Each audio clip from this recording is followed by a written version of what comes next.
Olá, povo de Deus, sexta-feira, 5 de agosto de 2022, 18ª semana do tempo comum. A nossa reflexão de hoje é a partir do profeta Naum, capítulo 2, 1, 3, 3, 1 a 3 e 6 a 7. E Mateus 16, 24, 28. Eis sobre os montes os passos de um mensageiro que anuncia a paz. Ó Judá, celebra tuas festas, cumpre tuas promessas. Nunca mais Belial pisará teu solo, ele foi aniquilado. O Senhor há de restaurar a grandeza de Jacó, assim como a grandeza de Israel. Pois os ladrões o saquearam e devastaram suas videiras. Ai de ti, cidade sanguinária, cheia de imposturas, cheia de espoliação, de incessante rapinagem, estalo de chicotes, fragor de rodas, cavalos relinchando, ringir de carros impetuosos, cavaleiros à carga, espadas brilhando e lanças reluzentes. Trucidados sem conta, mortos aos montes, cadáveres sem fim, tropeça-se sobre os corpos. Farei cair sobre ti tuas abominações e te lançarei em rosto merecidos insultos. De ti farei um exemplo. Assim todos os que te virem fugirão para longe, dizendo: Nínive está em ruínas, quem terá compaixão dela? Onde achar quem a console? O profeta Naum atuou entre 663 e 612 a.C. Seu livro tem apenas 3 capítulos e 47 versículos. Ele conheceu a queda do Império Assírio. Por isso, seu livro canta a ruína do opressor. Por isso, seu livro começa com um salmo sobre a ira de Javé contra os maus e com sentenças proféticas que contrapõem o castigo da Assíria à salvação de Judá. Porém, Naum trata da queda de Nínive como julgamento de Deus que pune o inimigo do plano divino, o opressor de Israel e de todos os povos. O texto de Naum parece ter alimentado as esperanças humanas de Israel por volta de 612. Mas a alegria foi passageira e a ruína de Jerusalém seguiu de perto a de Nínive. Há um ditado muito usado pelos nossos vizinhos argentinos que diz: no cambiar de amo, ou seja, não trocar de patrão. É exatamente isso que muitos não percebem.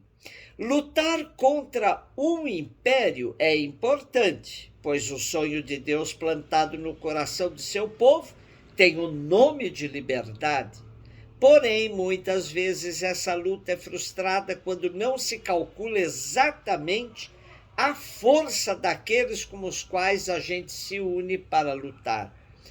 Pode ser uma aliança drástica, pois o que poderia ser uma libertação não passa de troca de patrão.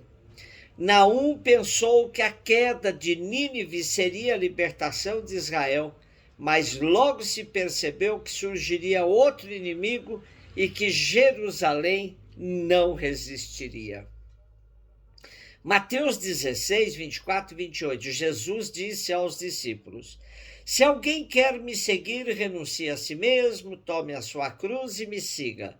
Pois quem quiser salvar sua vida vai perdê-la, e quem perder a sua vida por causa de mim vai encontrá-la. De fato, que adianta o homem ganhar o mundo inteiro, mas perder a sua vida? O que poderá alguém dar em troca de sua vida? porque o Filho do Homem virá na glória do seu Pai com seus anjos, e então retribuirá a cada um de acordo com a sua conduta. Em verdade vos digo, alguns daqueles que estão aqui não morrerão antes de verem o Filho do Homem vindo com o seu reino. Mergulhemos no contexto da Palestina do primeiro século, inundada por diversos movimentos messiânicos, anunciando maravilhas, dentre elas a libertação das amarras do Império Romano. No meio destes movimentos aparece Jesus com seu projeto. Enquanto muitos anunciavam a prosperidade, o vencer na vida, num país livre, Jesus anuncia a necessidade de se assumir a dureza do dia a dia, renunciando-se a si mesmo, tomando a cruz para segui-lo. Quem estava disposto a assumir tal proposta? É certo que Jesus também anunciava uma retribuição aos que assumissem seu projeto, mas não seria de imediato e nem mesmo para o momento presente. A morte de cruz era reservada a criminosos subversivos. Quem quer seguir a Jesus esteja disposto a se tornar marginalizado por uma sociedade injusta, a perder a vida e mais, a sofrer o mesmo destino de Jesus, morrer como subversivo, isto é, tomar sua cruz. O cristianismo sofreu ao longo da história inúmeras adaptações, que muitas vezes nem o identificamos com o movimento de Jesus. Hoje prega-se muito mais a recompensa, a retribuição imediata, a prosperidade na vida. Nada disso se conforma com a proposta de Jesus. De fato, que adianta o homem ganhar o mundo inteiro, mas perder a sua vida? Esta é a questão fundamental colocada por Jesus. A vida plena é a vida em Deus e não na confiança nos bens materiais. O discipulado tem 3 exigências radicais. Primeira, negar a si mesmo. Literalmente recusar-se a pensar em ou mostrar preocupação por si mesmo. Essas preocupações ficam atrás na fila da prioridade. Jesus e o compromisso com ele estão em primeiro lugar. Segundo, tomar a cruz, estar preparado para enfrentar o sofrimento e até a morte. Terceira exigência, seguir a Jesus. Seguir e acompanhá-lo como alguém que toma a frente e determina a direção e rota de deslocamento. Jesus inverte a preocupação humana e desafia a crer que o seu caminho, mesmo que leve ao sofrimento e morte, é o caminho da vida. No Evangelho de Mateus, o único que pode realizar o ato de salvar é Jesus. Nas 2 únicas vezes em que o verbo é usado para descrever a ação humana, ele indica a impossibilidade do ser humano salvar-se. Além disso, Jesus, o único que pode salvar, optou por não salvar a si mesmo, em favor da humanidade. O contexto morte e vida indica que a expressão alma significa não uma parte constituinte do ser humano, conforme a filosofia grega, o mundo interior, mas é o ser humano como um todo, conforme o pensamento hebraico. Seguir Jesus pode resultar em alcançar muitos benefícios e ganhar muitas vantagens, mas resulta ao mesmo tempo em perder a si mesmo. A proposta de Jesus faz sentido quando se observa que o referencial de investimento da vida que ele propõe é o julgamento do Pai na glória.